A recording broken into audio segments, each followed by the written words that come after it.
RDC est une et indivisible. De la population et de tout le monde, c'est qu'il faut tout arrêter pour faire face à cette situation. Et que nous ferons de cette paix richement bénie un réel havre de paix, de prospérité et de progrès social.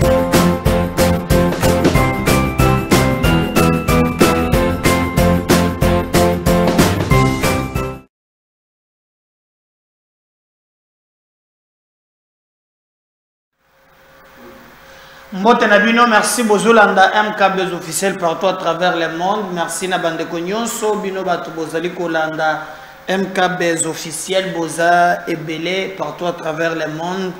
Bozali Kokomela Biso chaque jour na Moni Bandeko Bazana Tiela Izana Congo central. Pour problème Tozana Bango Awa la plupart Bayebaka vraiment bamboka na bangote je ne sais pas ngoro mususu ngaraza mikiliste bon mikiliste ozare pas na binote o ngaza dika non ngai na kanisi ke mutu na mutu azai pa na bango yamuni mboka ba infiltrer ba komi trop net mutu moko na kotana ke na ye lobby na Gombe wana kuna otalibo Kagame na mobimba na ye Karuma Roger mboka oeze infiltré na ye misibino grave obi ke Fatialo bagyo Gilbert Kankonda bengaka ba M23 moko est-ce que bazonga bango nyonso awa na kishi est-ce que bazonga est-ce que bazonga ba M23 o Gilbert Kankonda abengisa awa na kishi est-ce que bazonga. On apprend même que les appartements donc il y a na Gombe ou baza plein plein. Mais aujourd'hui mboka na biso ezali affronter na ba problème belé biloko ezalaka vraiment na classe tozo kende tozo tanga ba cours ya ba morale civique ba ko na zaka le susute ba la kisi bana bolingo ya patrie comment aimer le la patrie comme le drapeau même na ba télévision on dit que toza na guerre il y a pas de chaîne nationale il y a des émissions vraiment ils ont dit que non on nous agresse. Kabila bandeki ko sala bona Lushima mais na ndenge ya dialelo Lushima ndiate tout ça akufa. Nous c'est vraiment un programme au Bimba Boye. Il y avait la conscience, le pays est agressé, batou bazoya, bazotia peuple la conscience wana, to soutenir le président na volonté. Au comment comment devenir fort sur les lits. Donc, on a la guerre, tel programme comment devient forcer les lits.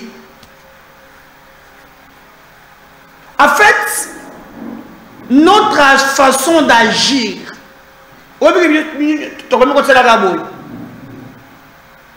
mais c'est bien de passer les gestes, parce qu'on communique aussi dans la gestuelle, oui. Mais nous avons des responsabilités. Regardez par exemple, c'est bien de le faire.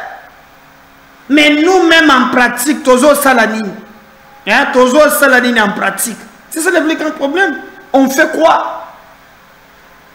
N'attendons pas Nabatumusus, non. Certes, le monde est comme un village planétaire, mais nous-mêmes, ce que nous faisons de notre pays, nous-mêmes, Tozo Salanine en Bokanabis. Il faut quand même programme Mobimba, Babengi, bactère politique. Moi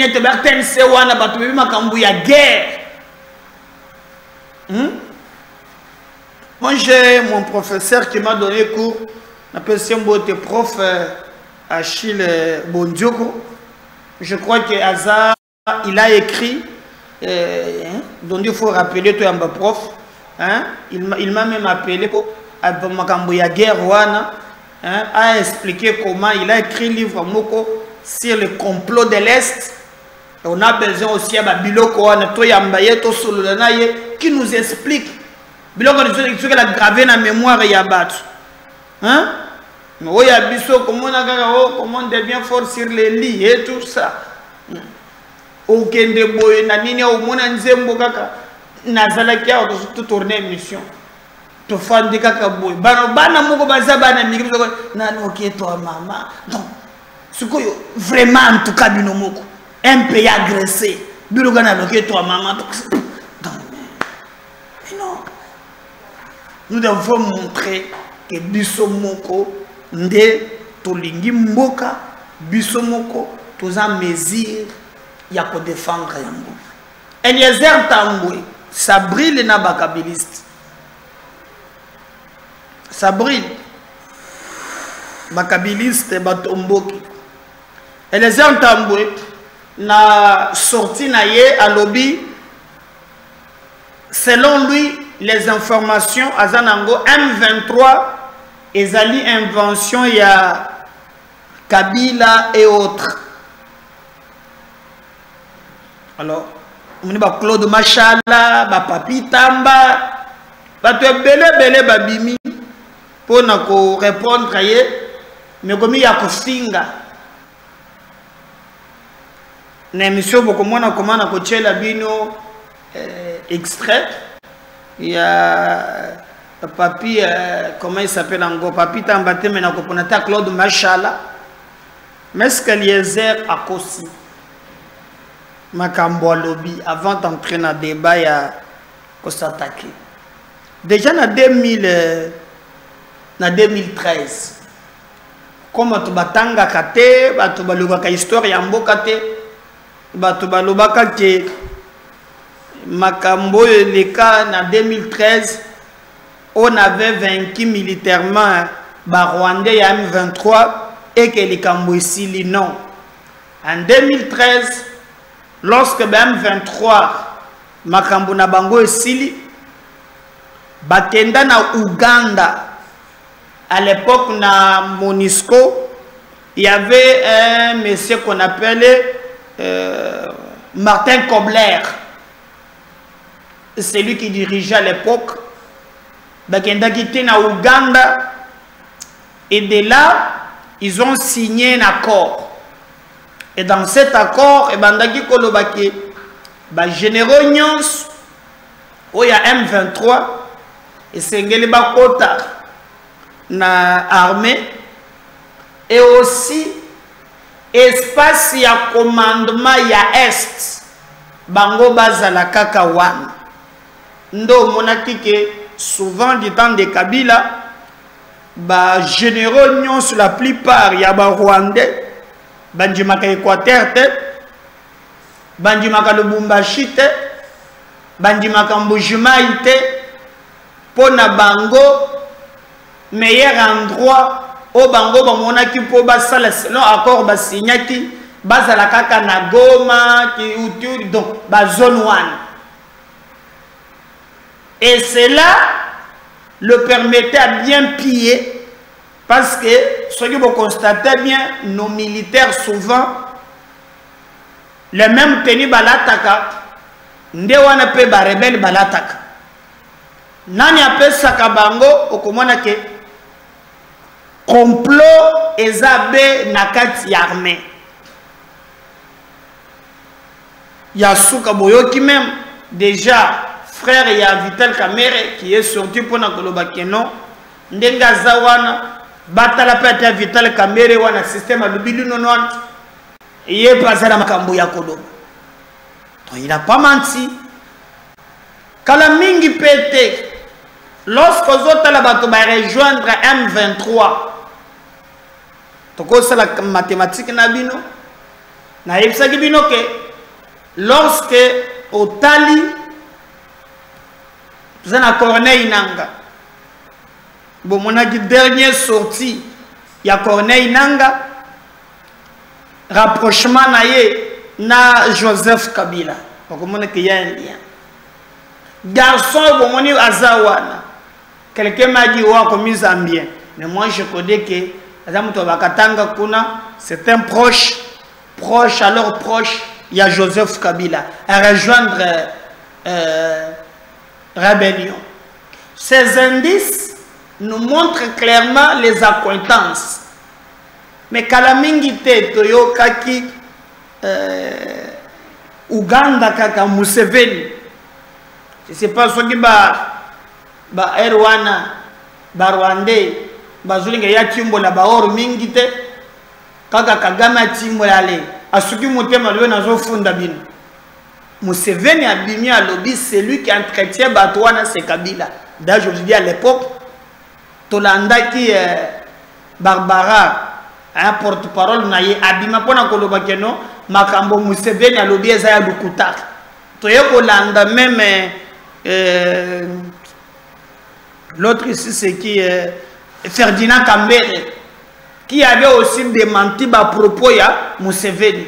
Donc c'est clair qu'il y a des liens entre ce qui se fait à l'Est et au Monami. Yo monita ke Kabila bakutani na fachi na Namibi kuna. Batron so se ba président Kabila boy kopel sa fachi mbote. Babetani 12. C'est que le problème, et comme un problème maintenant, il faut par tous les moyens pour la non, l'autre pèse, c'est moi qui contrôle, vous allez voir ce que je vais faire. Maintenant, entre-temps, les albums, il y a bande de Konabiso, Batu Bazali Kokufa. Alors, Eliezer Tamboué a Kosinaïte. Il a dit la vérité, la vérité à lobby, et la Kissi, vraiment, que Azali ko croire na ba propos, peut Azali ko affirmer yango. Mais pour les kabylistes, c'est qu'Eliezer a sali, ils insultent. Namona ko tontomuso azaka chaque jour. Longola elongia Kabila na générique. Yeba kendenge zawa nangana ko banga ko chaka commentaire ya mabe. Oh. Mais attends au commentaire mambe. Au commentaire oh mwinde za bienté. Bon, na lobi ngai na salaka émission pour na bato ebele. Soki botani na ba émission na biso bota ba kombwana bazana ba comment on appelle ça ba compte avatar. Voilà le terme zawa. Ba mona na kate. Mais si veut laisser un commentaire, jamais il n'encourage, jamais yazo finga kak, jamais linga kitisa kak. Mais tout na yo sala kanine, rien. Rien. Batu balingi les points de vue de l'autre côté. Alors ça tire dans tous les sens. Maintenant, Ezali entre Eliezer Tamboué. Alors Moutou Abimi, peu à son âme, Ezali moi c'est na Yakoufaki. Claude Macha et Mbingazor. Moi, Moubali ya Batu ya Mamachi à la moana, c'est Yakoufa. Na mwana pe ba DG na biso akanga na ye photo ngenda ko tela ye na matanga mukolo nani mama kufaka Mbingazor déjà na biso Barbara Kanam consola qui est bien makasi na mukolo mama chela akufaka azom mama na consolation ya Barbara Kanam. Donc yo anande abimi lelo pona ko répondre Eliezer Tamboué pona ye Eliezer d'abord comme le bo azana soki panzi vie ezaka pona batu ya ba biceps te zana batu biceps bo ya muyibi akomi ko beta mutuku sanzi makilema zalaka muyibi zalaka brigand. Un combat politique est un biceps, mais Moutounde, parce que c'est un combat d'idées. Si quelqu'un a même un point de vue, vous pouvez le contredire aussi en donnant votre point de vue. Pas nécessairement na ko attaquer, ndenge tout moni ba attaque ou tes habiletés.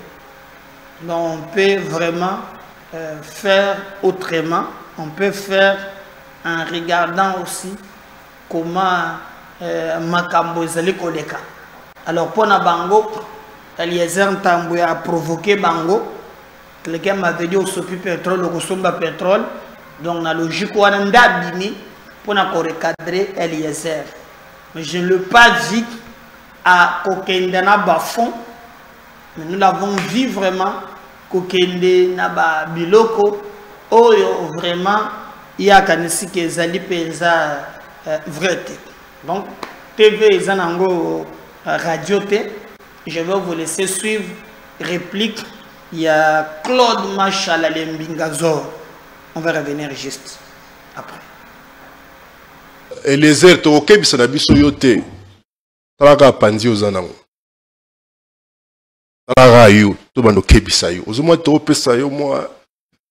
as moi pondération, moi importance, moi que mérité. Ngana sepela na puisque je t'ai vu comment ozo mata. Mais na eba kite que na monokono ko bimsabilo ko ndenga na Eliezer wetu. Même si on a besoin mbongo, même si on a besoin facha pesa osoki nini, luka ko doser. Parce que ba ozo tanga wana. Peut-être ngana bien élevé, na ko se maîtriser. Mais on a bato mosu ba ko se maîtriser kate. Or nous avons besoin de paix. Ce qu'on boule makambo lobi wana, ce qui biso peut tourner la force du progrès na biso. Au moins de qui n'est comme dimi.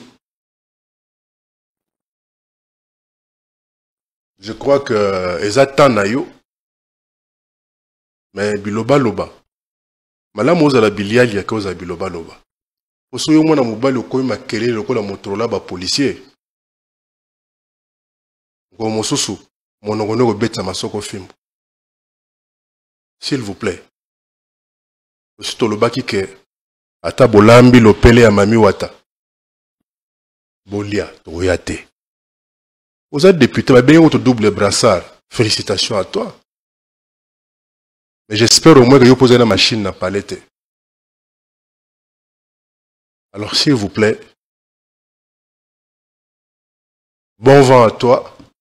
Mais prochainement, au bout ça n'a pas que ça MLCT, parce que Jean-Jacques Mamba, il y en a qui est pas ya Corneille Nanga ou Yozoko Kolem 23 wana. Au lobby, binon uniquement les urnes, jamais le kaki. Bisokaka les urnes. Parce qu'avec l'urne, on a pu montrer au monde ce dont était capable le Congolais.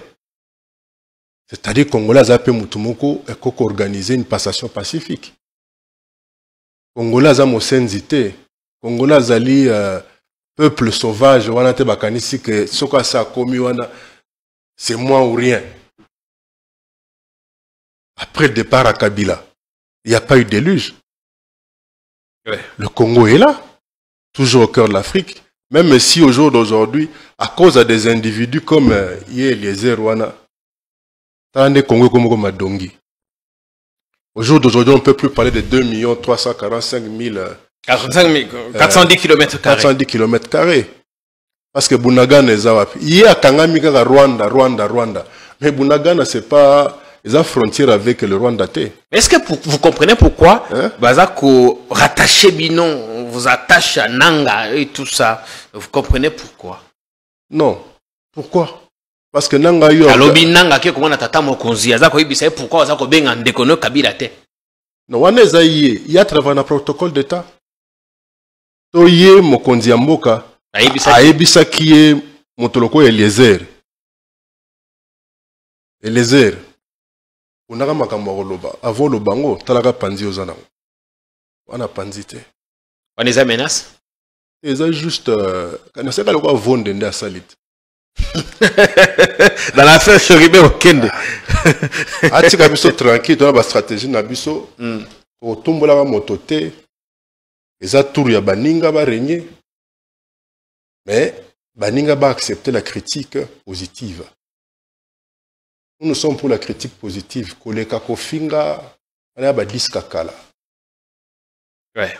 Merci pour ce message. La monaki papa moko mukolo. Si les lois ont expliqué ndenge Kabila Rwandais. Ce que ce que tali père ngo bien. Tango atangi ka province na ye. Umunga ke na mituni jo à cause de la Centrafricaine. Ah, mboka na biso ngwana. Bitakwira lobi boy. On a Kinshasa wa. Soki to comme Minerve déjà 70% bakino baza ivre. Y compris na gouverneur na bango. Ah, ce pays. Alors, mais comment au cause du développement, il y a... Mais dans le Bumbashi, on a la Massangi Belé. Hein? Même na Est, on a ambiance, c'est comme un Ramboboy. Hein? Oh, Claude Azolo Bao. Tu peux se Bitakwira a raison. 70% ya bakino selon Bitakwira, dès qu'il est né vers tous, baza ivre. Y compris na gouverneur. Alors, baza na tango travailler. Donc, c'est pour montrer que les débats, bazo déplacé yango, c'est pas yango des débats tozo zélatique. Débat eza déplacé. Hein? Na contexte. Est-ce que peut-être les airs à utiliser un mot selon les airs à lobby, même Corneille Nanga abanda que ndoko bonde la ye po benga muninga na yo Kabila benga ndeko na yo Kabila. Donc c'est que Corneille Nanga ye muntu azala qui très attaché na Kabila. C'est lui qui révèle Ezali Eliezer Ntambo. Alors, le fait que il a révélé Moussissa wana M23, bazo finga ye grave. Na yo ki même mutu mususu a fingi ye Ezali nani comment il s'appelle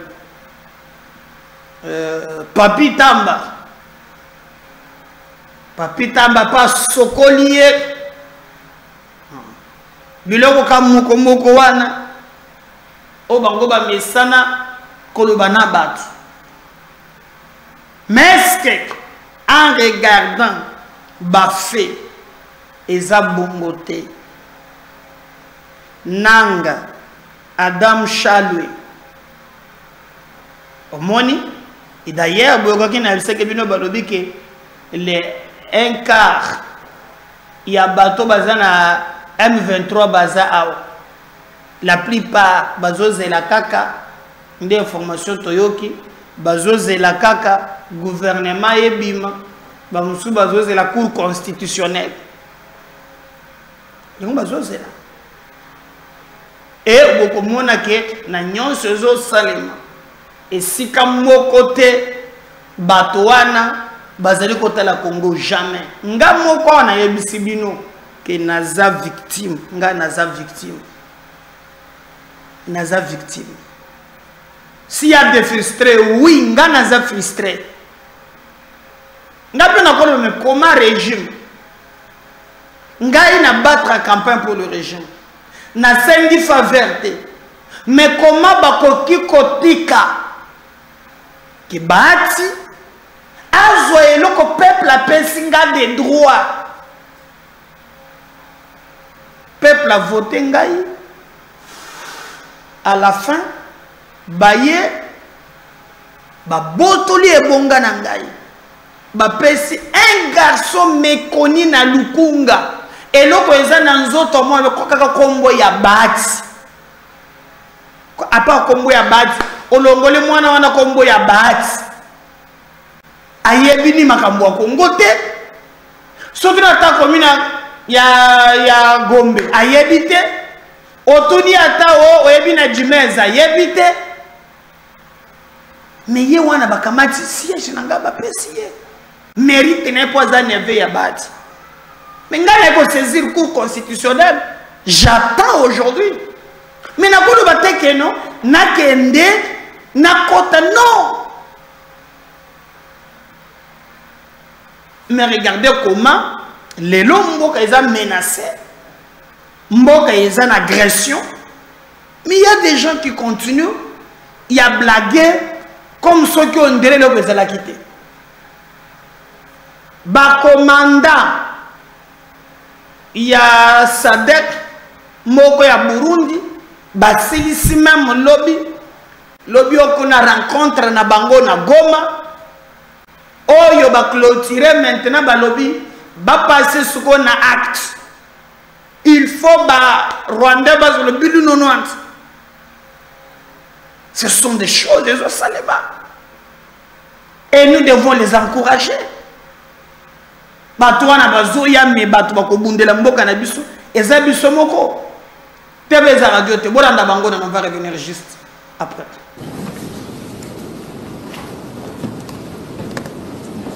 Le chef des forces de défense de pays contributeurs des troupes de la SADC et leurs collègues du Burundi et de la RDC se sont réunis à l'hôtel Serena de Goma ce samedi 2 mars 2024. Au terme de cette importante rencontre, plusieurs résolutions ont été prises. Ils ont pris la décision de s'engager à fond pour ramener la paix dans la partie orientale de la République démocratique du Congo en général et au Nord Kivu en particulier. L'essentiel de la rencontre est présenté ici par le général-major Kengebo Moussa Eufomi Sylvain, porte-parole de FARDC. Les chefs des forces de défense des pays contributeurs des troupes de Sami Diaksi, du Burundi et de la RDC se sont réunis du 1er au 2 mars 2024 à Goma. Au cours de cette rencontre, il a été question d'évaluer l'évolution des opérations sur le terrain et de peaufiner des stratégies pour les renforcer, pour palper du doigt les réalités de terrain et faire l'état des lieux de la situation. Ils se sont rendus à Mobambiro, dans la cité de Saké, en territoire de Massissi. Leur présence à Goma est un signal fort qui annonce l'engagement et la détermination de la SADC et du Burundi aux côtés de la RDC pour le retour de la paix dans sa partie orientale.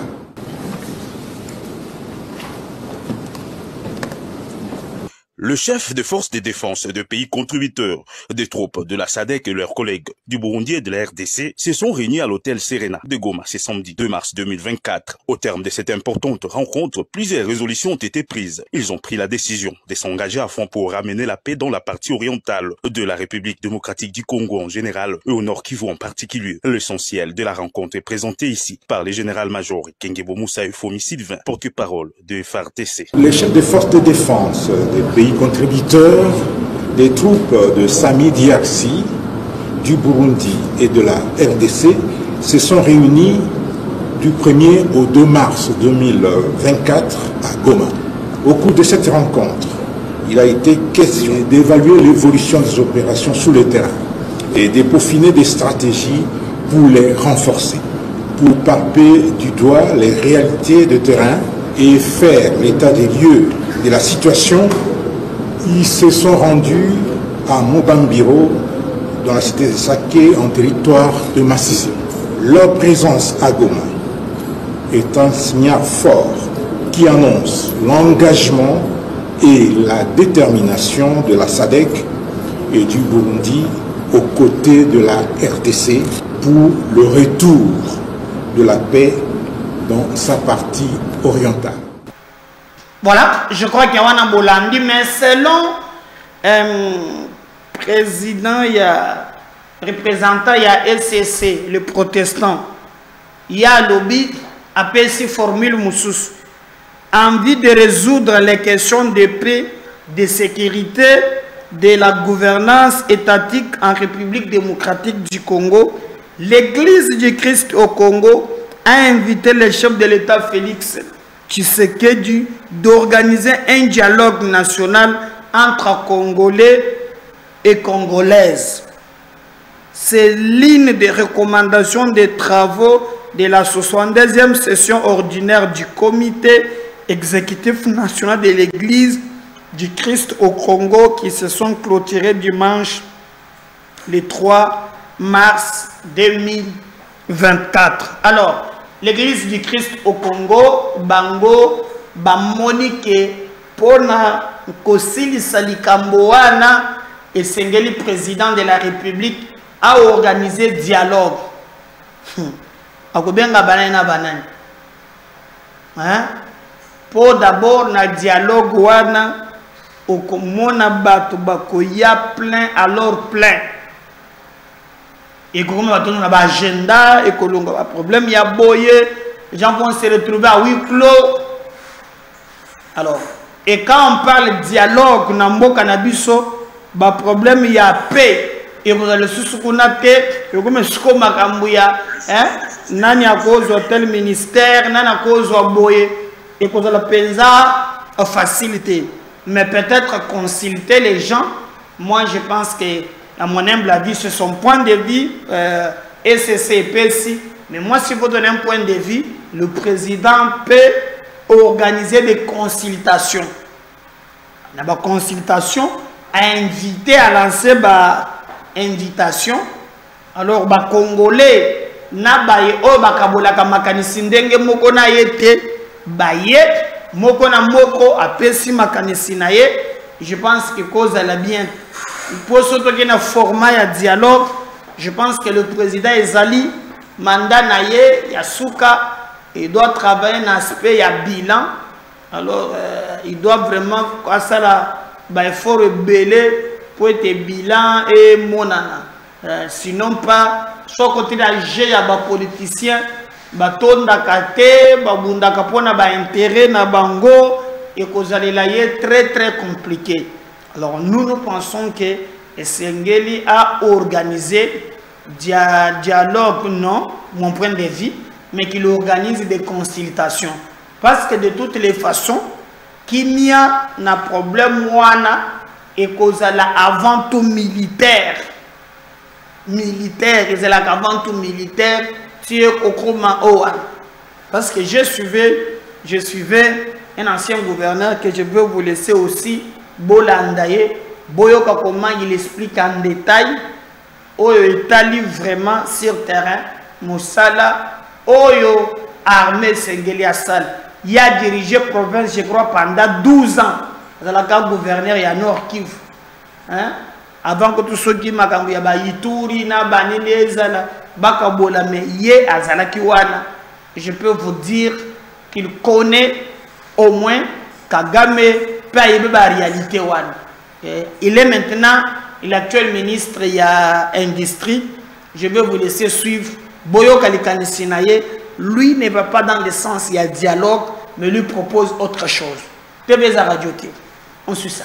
On prête au président Paul Kagame trop d'intentions, on lui accorde trop de pouvoir, on lui accorde trop de... Mais l'armée rwandaise a tiré sur un drone de MONUSCO, ce qui constitue un crime de guerre.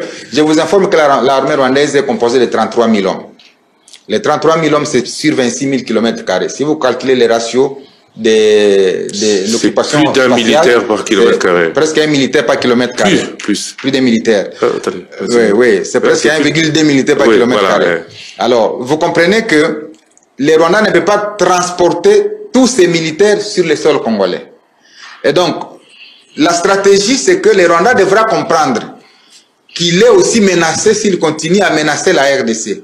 Tant qu'il ne sentira pas qu'il peut être menacé, eh bien, il choisira de faire la guerre en RDC. J'ai suivi une de ses vidéos où il disait que lui, il va transposer la guerre, il faut que la guerre se passe sur notre territoire. Et donc, il faudra qu'à un moment donné, il sente que la guerre peut se passer sur son territoire. C'est le jour où il saura que la guerre peut se passer sur son territoire que la guerre prendra fin. Et évidemment, si la guerre prend fin, les Rwandais sombrent dans la pauvreté. Parce qu'il n'y aura plus de contrebande minière, le tourisme va reprendre au Congo, l'immobilier ne sera plus occupé par les Congolais, le commerce ne sera plus florissant. Et donc, c'est la crainte de la chute de ces 4 piliers, de ces 4 éléments qui fait que les Rwandais entretiennent tout le temps des guerres à l'étranger. Et donc nous devons prendre conscience de ça et nous organiser pour dire, comme c'est ça le motif de la guerre, il est économique, il n'est pas FDLR, il n'est pas lié à la haine, c'est ça le vrai mobile de la guerre. Comme c'est ça le mobile de la guerre, la RDC doit travailler sur ça pour inverser la tendance et voir comment le Rwanda va se comporter. Parce que si la paix revient au Rwanda, disons en RDC, le Rwanda devient quoi? J'ai été 12 ans gouverneur. Vous savez un phénomène que le président a évoqué, le phénomène de recyclage des FDLR. Nous avions la Commission nationale pour les réfugiés. Nous avions les HCR, les Hauts Commissariats des Nations Unies pour les réfugiés. Nous avions la MONUSCO. Nous avons rapatrié des milliers et des milliers de combattants rwandais. Mais quelle n'a pas été notre surprise lorsqu'on revoyait ces combattants encore dans les rangs des FDLR au Congo. En fait, la stratégie du Rwanda est, je peux dire, vise 4 types d'objectifs.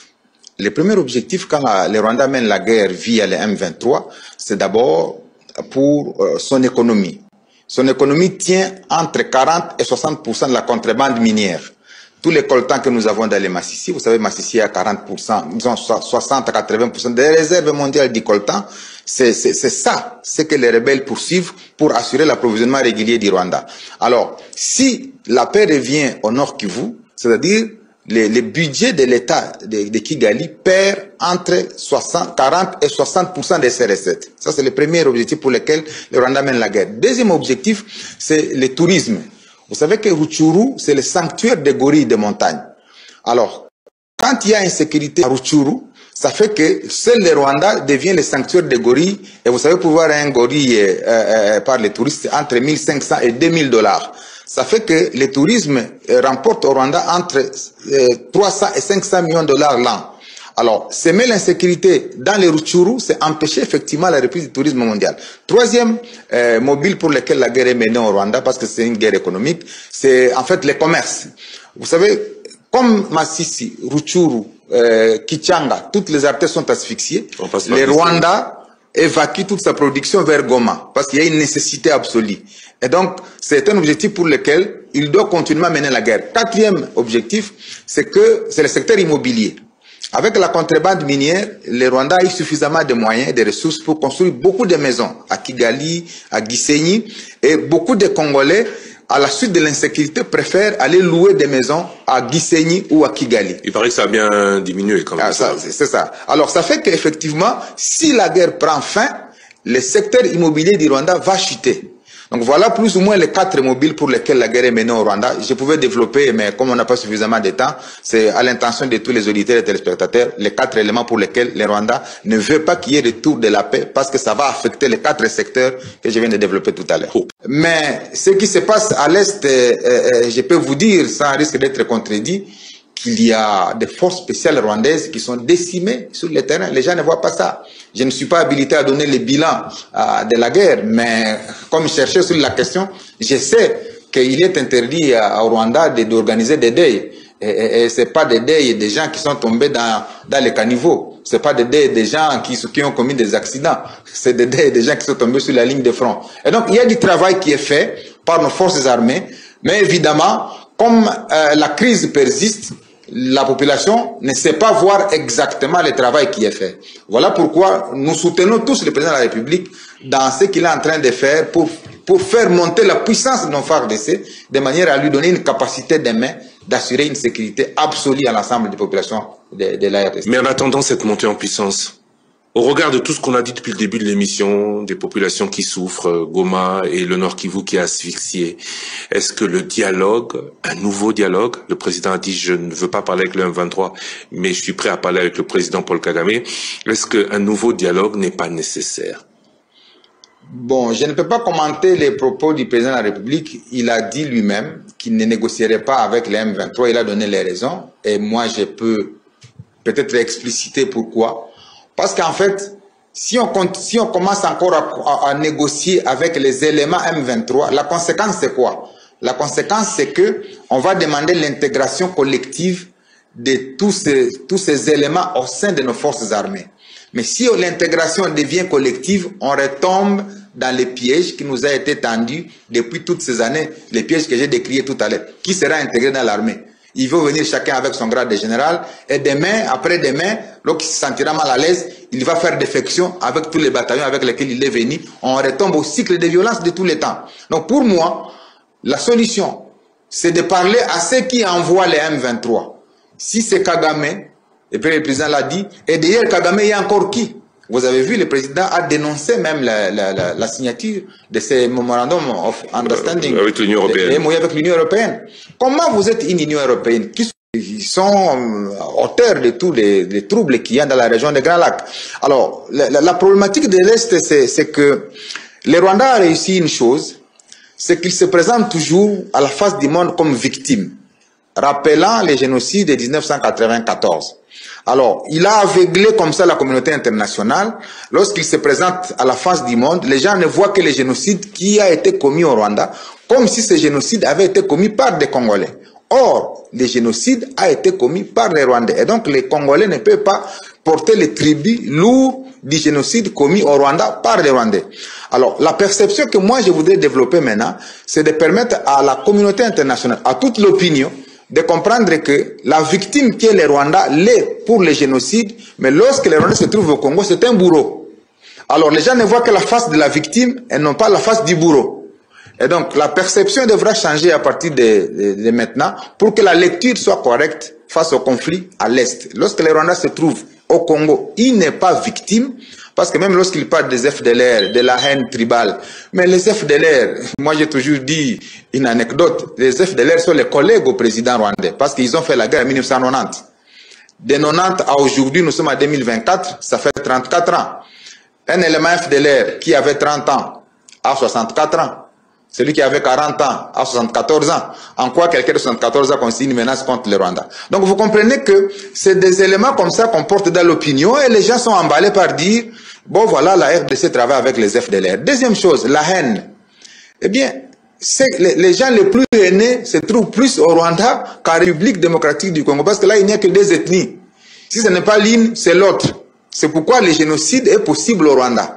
Mais le génocide ne peut pas l'être au Congo. Nous sommes 450 tribus, le président de la République l'a rappelé. Et donc, il transpose les réalités du Rwanda au Congo, et cela aveugle toute la communauté nationale et internationale, croyant que le Rwanda est une victime, alors que la victime, c'est plutôt la République démocratique du Congo. Et donc, nous devrions changer la perception du problème pour que les gens comprennent que les Rwandais utilisent la malice et se couvrent derrière les génocides pour chercher à semer les désordres. On prête au président Paul Kagame trop d'intentions, on lui accorde trop de pouvoir, on lui accorde trop de... Mais l'armée rwandaise a tiré sur un drone de MONUSCO, ce qui constitue un crime de guerre.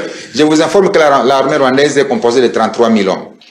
Les 33 000 hommes, c'est sur 26 000 km². Si vous calculez les ratios de l'occupation... C'est plus d'un militaire par kilomètre-carré. Presque un militaire par kilomètre-carré. Plus d'un militaire. Attendez. Oui.